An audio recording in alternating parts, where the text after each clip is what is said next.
പ്രിയങ്കരനായ അധ്യക്ഷൻ union chairman CN Radhakrishnan, നമ്മുടെ നഗരസഭാ ചെയർമാൻ ശ്രീ രമേശ് കുറുപ്പ്,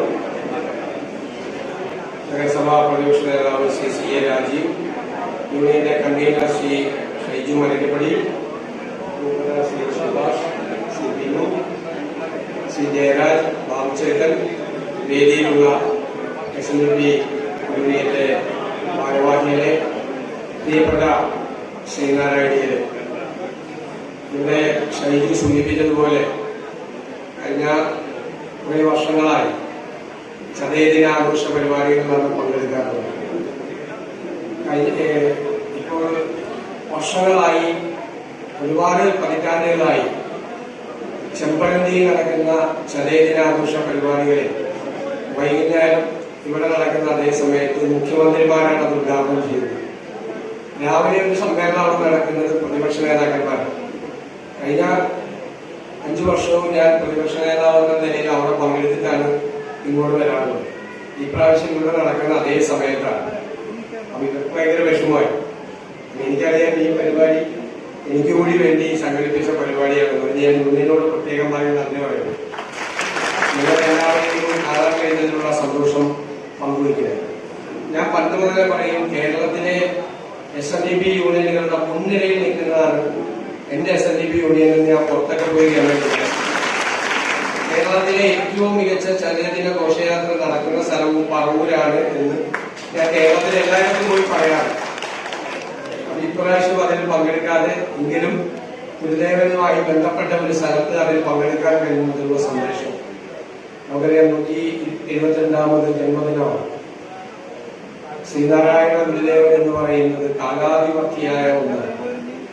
നമ്മളെപ്പോഴും നമുക്ക് ആത്മവിശ്വാസം നൽകുന്ന, നമ്മളെല്ലാവരും ഒരുമിച്ച് നിൽക്കണം എന്നുള്ള തോന്നൽ നമ്മുടെ മനസ്സിലുണ്ടാക്കുന്ന, ഭിന്നിപ്പുകളെല്ലാം മാറ്റിവെച്ച് മനുഷ്യരൊന്നാകണം എന്നുള്ള സന്ദേശം ഈ കേരളത്തിന് മാത്രമല്ല ലോകത്തിന് മുഴുവൻ നൽകിയ വിശ്വഗുരുവാണ് ശ്രീനാരായണ ഗുരുദേവൻ. അദ്ദേഹത്തിന്റെ ആ ദർശനങ്ങൾ, ആശയങ്ങൾ എന്ന് പറയുന്നത് ഒരുപാട് മനുഷ്യരെ, ജാതിമത ചിന്തകൾക്ക് അതീതമായി ഒരുപാട് മനുഷ്യരെ സ്വാധീനിച്ചിട്ടുണ്ട്.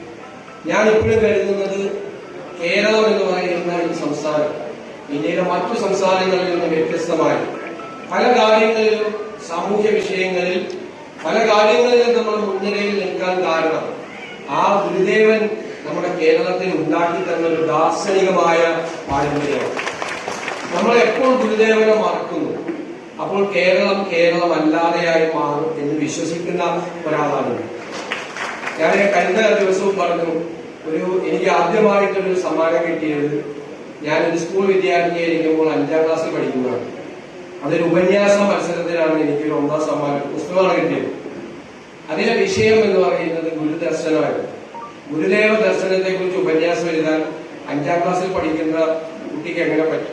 ഞാനിപ്പോഴും ആലോചിക്കാണ്ട് ഞാൻ എന്താണ് എഴുതി വെച്ചതെന്ന് എനിക്ക് ഓർമ്മയില്ല. പക്ഷേ അന്ന് അക്ഷരങ്ങൾ കൂട്ടി വായിക്കാൻ കഴിയുന്ന കാലത്ത് വീട്ടിൽ വരുത്തിയിരുന്നത് കേരള കൗമുദിയാണ്.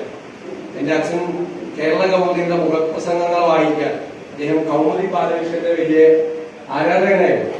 അദ്ദേഹം ബോധ്യത്തി എന്നോട് പറഞ്ഞത് ബോധ്യത്തിൽ പോയി കൗമുദി മാഗസിൻ വായിക്കാൻ. കാരണം ബാലകൃഷ്ണൻ എന്ന് പറയുന്നത് കേരളത്തിലെ മാധ്യമ രംഗത്തെ കുലപതിയായിരുന്നു, ധീരനായിരുന്ന ഒരാളായിരുന്നു. അപ്പൊ അന്ന് ഇത് വായിക്കാൻ, അപ്പൊ കേരള കൗമുദി വായിച്ചു വളർന്ന ഒരു കുട്ടി എന്ന നിലയിലാണ് എനിക്കത് എഴുതാൻ അന്ന് പറ്റിയത്. പിന്നീട് ഞാൻ ഒരുപാട് ശ്രീനാരായണ ദർശനങ്ങളെ കുറിച്ച് പഠിക്കാനും വായിക്കാനും ശ്രീനാരായണ കൃതികൾ മനസ്സിലാക്കി അറിയാനും അതിനെ ഒരുപാട് വ്യാഖ്യാനങ്ങൾ വായിക്കാനൊക്കെ അവസരമുണ്ടായി. ഞാൻ പ്രതിപക്ഷ നേതാവായി കഴിഞ്ഞപ്പോൾ ഒരു വ്യാപകമായ പ്രചരണം നടന്നു. ഞാൻ ഭയങ്കര അഹങ്കാരിയാണ്, ഭയങ്കര ധിക്കാരിയാണ്. ഞാനിങ്ങനെ വിഷമിച്ച് എന്ത് മറുപടിയാണ് പറയേണ്ടത്. അങ്ങനെ ഇരിക്കുമ്പോഴാണ് ഞാൻ വായിക്കാത്ത ഗുരുദേവന്റെ ഒരു പുസ്തകം എന്റെ കയ്യിൽ കിട്ടുന്നത്. അത് ശ്രീ PK ബാലകൃഷ്ണൻ എഴുതിയ പുസ്തകമാണ്. PK ബാലകൃഷ്ണൻ എന്ന് പറഞ്ഞാൽ ഇനി ഞാൻ ഉറങ്ങട്ടെ എന്ന് പറയുന്ന സ്ത്രീ കഥാപാത്രങ്ങളെ കുറിച്ച്, മഹാഭാരതത്തിലെ കുന്തിദേവിയെ കുറിച്ചൊക്കെ എഴുതിയ വലിയ നോവലിസ്റ്റാണ്, എഴുത്തുകാരനാണ്. ഞാൻ അദ്ദേഹത്തെ വായിച്ചിട്ടുണ്ട്. അങ്ങനെ ഞാൻ അദ്ദേഹം എഴുതിയ ഈ 2 വർഷം മുമ്പ് ഇതിങ്ങനെ വായിച്ചു വന്നപ്പോൾ എല്ലാ അധ്യായത്തിന്റെയും അവസാനം ഗുരുവിന്റെ ഒരു കോട്ടിങ് ഉണ്ട്, ഒരു ഉദ്ധരണയുണ്ട്.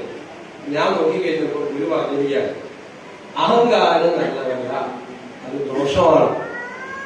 പക്ഷെ ആത്മവിശ്വാസം നല്ലതാണ്, അത് ഗുണമാണ്. ഒറ്റ പ്രശ്നമല്ല, ഒരു പണിയാണ്.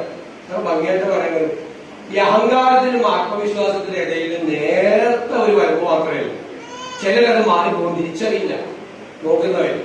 അപ്പൊ ഞാൻ അത് വെച്ച് പിന്നെ പറഞ്ഞു, ഞാൻ പറഞ്ഞു എന്റെ ആത്മവിശ്വാസമാണ് നിങ്ങൾ എന്നെ അഹങ്കാരമായിട്ട് തെറ്റിദ്ധരിക്കുന്നത്. ഒരുപാട് എനിക്ക് പറഞ്ഞു നിങ്ങളുടെ മറുപടി ഒരു രാഷ്ട്രീയ ആരോപണമായി കൊണ്ടുവന്ന് വളർത്തി എന്നെ ഭയങ്കര കുഴപ്പക്കാരനാക്കാനുള്ള ശ്രമത്തിന്റെ മോനെ ഒളിപ്പിച്ചു തന്നത് ഗുരുവിന്റെ വാക്കുകളാണ്. ഞാൻ പിന്നെ എല്ലാവർക്കും പറഞ്ഞു ഇത് എവിടേക്ക് പറഞ്ഞ അപ്പൊ ഞാൻ ഗുരുവിന്റെ ഈ വാക്ക് പറഞ്ഞ് ഞാൻ അതിനെ നടത്തിക്കളാം. നമ്മൾ എനിക്ക് ആത്മവിശ്വാസമുണ്ട്, ഗുരു പറഞ്ഞിട്ടുണ്ട് ആത്മവിശ്വാസം നല്ലതാണ് അല്ലെ. അത് നിങ്ങൾ തെറ്റിദ്ധരിക്കും ചിലപ്പോൾ. നമ്മൾ ചില കാര്യങ്ങളിൽ തീരുമാനം എടുക്കുമ്പോൾ വേണ്ടേ, അത് ആത്മവിശ്വാസത്തിൽ എടുക്കുന്ന തീരുമാനങ്ങൾ കാര്യങ്ങൾ പഠിച്ച് മനസ്സിലാക്കി അറിയാവുന്നവരോട് ചോദിച്ച് നമുക്കൊരു ബോധ്യം വന്ന് ആ ബോധ്യത്തിൽ നിന്ന് നമ്മളൊരു തീരുമാനം എടുക്കുമ്പോൾ ആത്മവിശ്വാസം കൂടി പിൻബലമായിട്ട് വേണം. ചിലരത് അഹങ്കാരമായിട്ട് ഇത്ര ഇതാണോ എന്നൊക്കെ ചോദിക്കും. പക്ഷെ ആ ഗുരുവിന്റെ വാക്കുകൾ എനിക്ക് ആത്മവിശ്വാസം, കൂടുതൽ ആത്മവിശ്വാസം എനിക്ക് പകർന്നത്. എല്ലാത്തിനും മറുപടി ഉണ്ട് ഗുരുവിന്റെ വാക്കുകൾ. നമ്മൾ ഗുരുവിനെ കുറിച്ച് കൂടുതൽ പഠിക്കുമ്പോൾ ജീവിതത്തിന്റെ ഏത് സന്നിഗ്ധാവസ്ഥയെ കുറിച്ചും ഗുരു പറഞ്ഞിട്ടുണ്ട്. അത് മനസ്സിലാക്കണം. ഗുരുവിന്റെ ഈ ഉദ്ധരണികളെല്ലാം വായിക്കുമ്പോൾ നമുക്ക് മനസ്സിലാക്കണം. ഇപ്പൊ നമ്മൾ അറിയില്ലേ, ഇന്ത്യയിൽ എല്ലായിടത്തും ഇങ്ങനെ ഭിന്നിപ്പുണ്ടാക്കാൻ ആളുകൾ ശ്രമിക്കുമ്പോൾ ജാതിയുടെ പേരിൽ, മതത്തിന്റെ പേരിൽ ഭിന്നിപ്പുണ്ടാക്കി അതിൽ നിന്ന് മുതലെടുപ്പ് നടത്താൻ പല ശക്തികളും ശ്രമിക്കുമ്പോൾ അതിനൊക്കെയുള്ള മറുപടിയാണ് ഗുരുവിന്റെ വാക്കുകൾ. അതിനെല്ലാമുള്ള മറുപടിയാണ് മനുഷ്യനാണ് അല്ലെ. മനുഷ്യനെ കുറിച്ച്, ജാതിയെ കുറിച്ച്, മതത്തെ കുറിച്ച് എല്ലാം നമുക്ക് പഠിപ്പിച്ചു തന്ന ദീർഘവീക്ഷണത്തോടു കൂടി നമ്മളൊരു കാലം അങ്ങനെ വന്നാൽ നമ്മൾ അതിനെ എങ്ങനെ നേരിടണം എന്ന് നമുക്ക് പഠിപ്പിച്ചു തന്ന ഗുരുദേവനാണ്. ആ ഗുരുദേവന്റെ വാക്കുകളാകണം കേരളത്തിന്റെ ഏറ്റവും വലിയ കരുത്ത്. ഞാൻ ഈ തെരഞ്ഞെടുപ്പിന് മുമ്പ് പറഞ്ഞു, ഈ തെരഞ്ഞെടുപ്പ് കഴിയുമ്പോൾ നമ്മുടെ കേരളം ലോകത്തോട് മുഴുവൻ വിളിച്ചു പറയണം. എന്താണ്? നമ്മുടെ ഇത് മതേതര കേരളമാണ് അല്ലെ. ഇത് ഗുരുവിന്റെ നാടാണ്. ഇവിടെ ജാതിയുടെ പേരിൽ, മതത്തിന്റെ പേരിൽ ഭിന്നിപ്പുണ്ടാക്കാൻ നമ്മൾ ആരെയും സമ്മതിക്കാൻ പാടില്ല. ഗുരു നിന്നയായിരിക്കും നമ്മൾ അങ്ങനെ ചെയ്താൽ. നമുക്ക് ഗുരു കൃപയുണ്ടാകും, ഒരുപാട് നല്ല കാര്യങ്ങൾ ചെയ്യാൻ ഗുരു കൃപയുണ്ടാകും, ഒരുപാട് നല്ല കാര്യങ്ങൾ നമ്മുടെ നാടിന് വേണ്ടി ചെയ്യണം. ഞാൻ നിങ്ങളോട് എല്ലാവരോടും നന്ദി പറയുന്നു. രാഷ്ട്രീയമായിട്ടൊക്കെ പലർക്കും പല രാഷ്ട്രീയം ഉണ്ടാവും. രാഷ്ട്രീയത്തിന്റെ പേരിലെല്ലാം പല രീതിയിൽ തെരഞ്ഞെടുപ്പ് കാലത്തൊക്കെ എതിർക്കുകയാണ്. പക്ഷേ പറവൂരിന്റെ ഒരു മനസ്സ് എന്റെ കൂടെ ഉണ്ടായിരുന്നു എന്ന് എനിക്ക് എപ്പോഴും ബോധ്യമുണ്ടായിരുന്നു. എന്റെ ഏറ്റവും വലിയ കരുത്തും എന്റെ ഏറ്റവും വലിയ ശക്തിയും എനിക്ക് അപ്പോഴും അതായിരുന്നു. ചിലപ്പോൾ എനിക്ക് വോട്ട് ചെയ്യാത്തവർ പോലും അവരെന്നോട് വാത്സല്യം കാണിച്ചിട്ടുണ്ട്. പല കാരണത്തിൽ എല്ലാവരും കൂടി വോട്ട് ചെയ്ത ശരിക്കും അഹങ്കാരം പോകും. അങ്ങനെ പാടില്ല. ഓരോരുത്തർക്ക് അവരുടേതായ രാഷ്ട്രീയമുണ്ട്. ചിലപ്പോൾ രാഷ്ട്രീയം അറിയുന്ന ആളുകൾ വോട്ട് ചെയ്യാറുണ്ട്. വോട്ട് ചെയ്യലും രാഷ്ട്രീയവും ഒക്കെ വേറെയാണ്. സ്നേഹവും വാത്സല്യവും പിൻബലവും അല്ലെ. എനിക്ക് വോട്ട് ചെയ്യാത്തവർ പോലും എനിക്ക് അറിയാം. ഒരുപാട് പേർ ഞാൻ മുഖ്യമന്ത്രി ആകുമെന്ന് പ്രാർത്ഥിച്ചവരുണ്ട്. ഒരുപാട് ആളുകൾ ഇപ്പഴ മനസ്സിലായി എനിക്ക് വോട്ട് ചെയ്തില്ല. പക്ഷെ എനിക്ക് വേണ്ടി പ്രാർത്ഥിച്ചിട്ടുണ്ട്. ഞാൻ മുഖ്യമന്ത്രി ആകണമെന്ന് പറഞ്ഞ് പ്രാർത്ഥിച്ചിട്ടുണ്ട് ഒരുപാട് പേര് എന്നോട് വിളിച്ച് ആ സന്നിഗ്ധമായ അവസ്ഥയിൽ എന്നോട് പറഞ്ഞിട്ട് ഞാനവിടെ കൂടാതിരിക്കുകയാണ്. അപ്പൊ എന്നോട് പറഞ്ഞിട്ട് ഞങ്ങൾ പ്രാർത്ഥിക്കുന്നുണ്ട്, ഞങ്ങൾ ആ അമ്പലത്തിൽ വഴിപാട് നേർന്നിട്ടുണ്ട്. ഞാൻ എന്റെ ജീവിതകാലം മുഴുവൻ അതിന്നാലും ഈ വഴിപാടുകൾ എനിക്ക് ചെയ്തു തീർക്കാൻ പറ്റില്ല. അത്രമാത്രം വഴിപാടുകൾ കേരളത്തിലെ ദേവാലയങ്ങളിൽ ചെയ്തിട്ടുണ്ട്. അത് ഏറ്റവും കൂടുതൽ ചെയ്തത് പറവൂക്കാരാണെന്നുള്ള കാര്യത്തിൽ യാതൊരു സംശയമില്ല. ഞാൻ ഗുരുവായൂർ പോണെന്ന് പറയുമ്പോൾ അപ്പോൾ ഇവിടുന്ന് കുറെ കോല് വരും.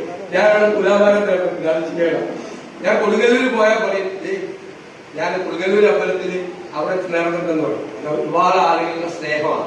ഞാൻ ജീവിതത്തിലെ ഏറ്റവും ഭാഗ്യവാനാണ് എന്ന് ഞാൻ പറയുന്നത് ഞാൻ മുഖ്യമന്ത്രി ആയതുകൊണ്ടല്ല. നിങ്ങളുടെ എല്ലാം സ്നേഹം ഏറ്റുവാങ്ങാൻ എനിക്ക് ഭാഗ്യമുണ്ടായി എന്നുള്ളതാണ്. എത്രയോ വർഷങ്ങളായി നിങ്ങൾ എന്നെ കാണുന്നു അല്ലെ.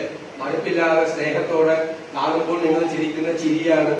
വോട്ട് ചെറുതാണെന്ന് ഞാൻ പറയില്ല, വോട്ട് വലുത് തന്നെയാണ്.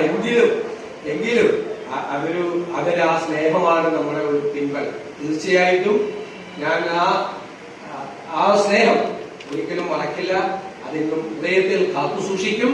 ഞാൻ എപ്പോഴും പറയാറുണ്ട്, നിങ്ങളുടെ ജനപ്രതിനിധി കുറിച്ച് ഓർത്ത് നിങ്ങൾ തല കുടിച്ചു നിൽക്കേണ്ട ഒരു സാഹചര്യവും ഞാൻ ഉണ്ടാക്കി. അത് എന്റെ വാക്കായിട്ട് നിങ്ങൾക്ക് തലയുയർത്തി പിടിച്ച് നടക്കാനുള്ള കാര്യങ്ങൾ മാത്രമേ ഞാൻ ചെയ്യൂ. ഞാൻ ഇതുവരെ ചെയ്തിട്ടുള്ളൂ. ഇനിയും അങ്ങനെ മാത്രമേ ചെയ്യുള്ളൂ. കാരണം ഞാൻ നിങ്ങളെ കുറിച്ച് ഓർക്കും. ഓരോ കാര്യവും ചെയ്യാൻ നേരത്ത് ഓരോ സമ്മർദ്ദങ്ങൾ ഉണ്ടാകുമ്പോഴും ഞാൻ ആരെയാണ് പ്രതിനിധാനം ചെയ്യുന്നത് എന്നുള്ള ബോധ്യം എനിക്കുണ്ട്. ആ എല്ലാ കാലഘട്ടങ്ങളിലും അതുണ്ടായിരുന്നു. ഇപ്പോഴും ഉണ്ടായിരുന്നു. SNDP യൂണിയന്റെ അവരുടെ എല്ലാം സ്നേഹന്റെ ടീച്ചർ കുറയില്ലല്ലോ. എന്റെ ഏറ്റവും പ്രിയപ്പെട്ട ടീച്ചറാണ്. എനിക്ക് രാധാകൃഷ്ണനോടല്ല കാര്യം ടീച്ചർ. അത്രയും മാത്രം ടീച്ചർ സ്കൂളിൽ എക്സസ് ആയിരുന്നപ്പോൾ നമ്മളുടെ ബന്ധമാണ്. ഏറ്റവും മികച്ച പ്രധാന അധ്യാപികമാരെന്ന് ഒരാളായിരുന്നു. വ്യക്തിപരമായി എത്രയോ അടുപ്പവും ഹൃദയബന്ധവും ഉണ്ടാക്കാൻ കഴിഞ്ഞു എന്നുള്ളതാണ്. എനിക്ക് പറയാനുള്ളത് ഞാൻ കൂടെ ഉണ്ടാവും, എപ്പോഴും കൂടെ ഉണ്ടാവും. കേരളത്തിലെ SNDP പറവൂരിലെ SNDP യൂണിയന്റെ കൂടെ, SNDP പ്രവർത്തകരുടെ കൂടെ എന്നും ഞാൻ കൂടെ ഉണ്ടാകും എന്ന് വിനയപൂർവ്വം പറഞ്ഞുകൊണ്ട് നമുക്കറിയാം. ഇത് ആരംഭിച്ചു കഴിഞ്ഞാൽ വലിയ തയ്യാറെടുപ്പാണ് അല്ലെ? ചതയദിനാഘോഷ പരിപാടികൾക്ക്, ഘോഷയാത്രകൾക്കെല്ലാം വലിയ തയ്യാറെടുപ്പാണ്. ആ തയ്യാറെടുപ്പുകൾ മനോഹരമായി നടത്തുന്ന യൂണിയൻ നേതൃത്വത്തെ എല്ലാവരെയും ഞാൻ പ്രത്യേകമായി അഭിനന്ദിച്ചുകൊണ്ട് ഈ ജ്യോതി പരിഹരണ സമ്മേളനം ഉദ്ഘാടനം ചെയ്തതായി അറിയിക്കുന്നു.